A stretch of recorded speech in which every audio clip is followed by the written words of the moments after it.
Good morning, everybody. It's Dr. Antonio from Still Point Ayurveda in Philadelphia.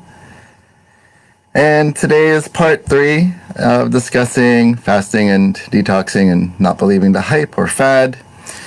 And in talking about today's topic as a continuation, it's just a reminder when we think about detoxing, we have to really understand intelligently and scientifically what we are talking about with regard to detoxing.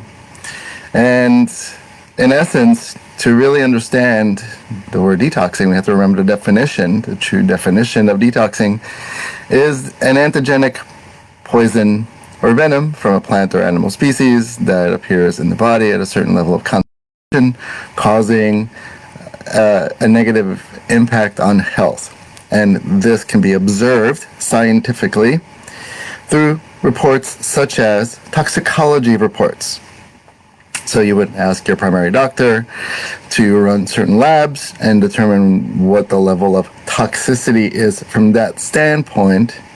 But to assume in a faddish way, when we're thinking we have accumulated unprocessed information through foods and things that we've taken in the body, to assume that that's toxic is really not intelligent. It is not scientific.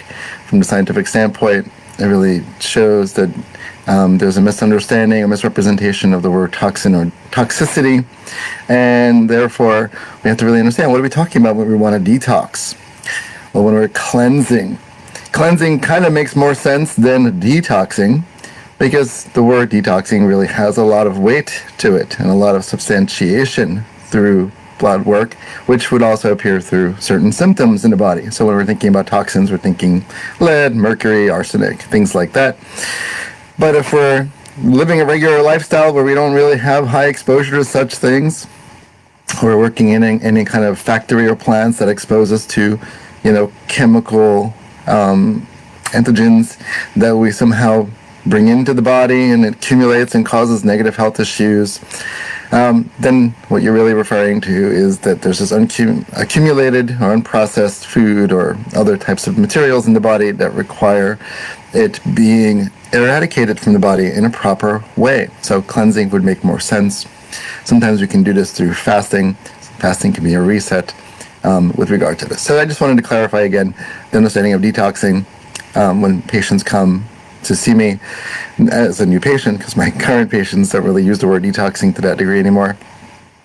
I have to really present the science appropriately and understand what we're doing here.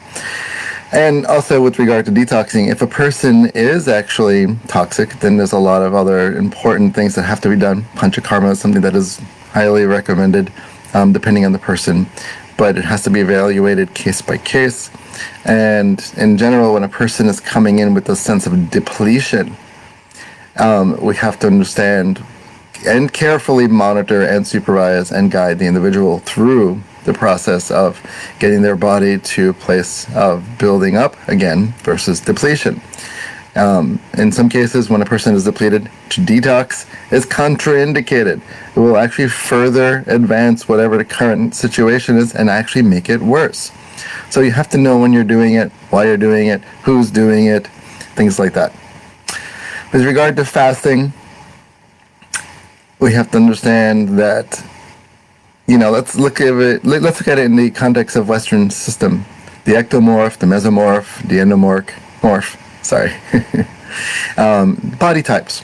And in Ayurveda, we look at body types and we look at what the body type is and if there is a sense of congruence with the digestive metabolic capacity that matches that person's physiology and their physical manifestation, their anatomy, their whole constitution in Ayurveda, Prakriti. And so when a person is more ectomorph based, or what we call in Ayurveda tendencies towards vata, then fasting has to be done very particularly. It does not mean to be devoid of food. In any case, when a person is more a vata predominant constitution and they are fasting, they're actually going to cause more harm. In some ways, that's why in general, it's contraindicated for a person who's vata predominant to go for certain diets that are depletive of, proper proteins, proper fats, things like that. So a mono diet is better for a person that's more ectomorph or vata predominant constitution. The pitta predominant individual, mesomorph, would also benefit better from a type of mono diet, and has to be very specific to their constitution and their metabolic capacity. And then a kapha predominant individual can actually do the fasting, and the fasting would be missing a meal or two or three or a week. It just really depends on the individual. And so it's important to consider these things. And so these one-shot approaches to 30-day, 40-day detoxes, and everyone joins this program and gets the same menu plan and same herb plan and same everything, is inappropriate. In Ayurveda, this is not a one-size-fits-all. People are trying to market, and that just shows that they really don't understand anatomy, physiology, science, clinical training. This is not a quick fix either. This is not how things are done, because also what happens is that when we are fasting and resetting and cleansing, we are reestablishing the body as homeostasis.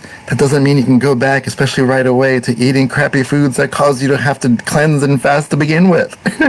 It's not going to work like that. That's just not how the body works. Can you enjoy life and enjoy foods? Of course. But now with this reset, why not take the opportunity to see where you're at and to really have a different, more intimate relationship with the food that you're eating? So these are important things to consider, because if not, you're going to cause more harm. And so a person has to have the adequate training to really walk a person through from step 1 to step 50, all the way, individually, not as a one-size approach that everyone just does the same thing and we hope for the best. And because I can say, at least in the Philadelphia area and other places that I've worked with people remotely, when people jump into these fasting, cleansing, detoxing programs, more harm has come from the good that is the intent there.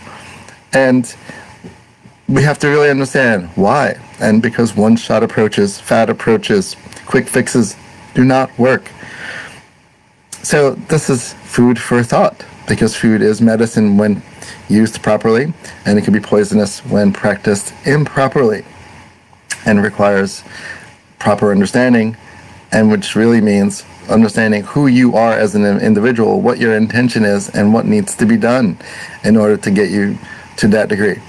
So it's not to discount that sometimes people feel like they need to cleanse and fast, but who, when, where, there are appropriate times of year, as I've mentioned in the first video of this series, that there's seasonal windows in which these things are done, and certain things are done during these windows to match the season, match the constitution, match where your digestive system is, in order to do it properly. And then you can just enjoy, because you're meant to enjoy. We are meant to enjoy. We are meant to experience pleasure. It's part of the reason why we're alive.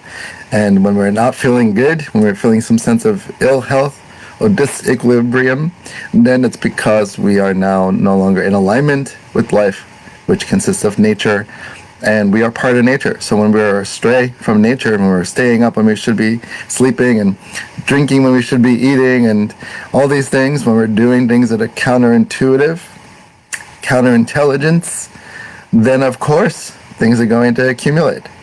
And so with Ayurvedic medicine, we are learning how to realign ourselves with nature, and there's no quick fad diets. Ayurveda is not a diet. It's a way of conscious eating and scientific eating appropriately and the understanding of your constitution. So all these diets, raw diet, vegan diet, vegetarian diet, blood type diets and keto diets and intermittent fasting diets, all these diets, if applied properly to the individual, it can actually be the medicine. But then when we're doing it in this medicinal way, it is now Ayurvedic concept, Ayurvedic consideration, Ayurvedic science, Ayurvedic passion, Ayurvedic intelligence, and so it escapes this sort of model of an umbrella approach to managing health and well-being.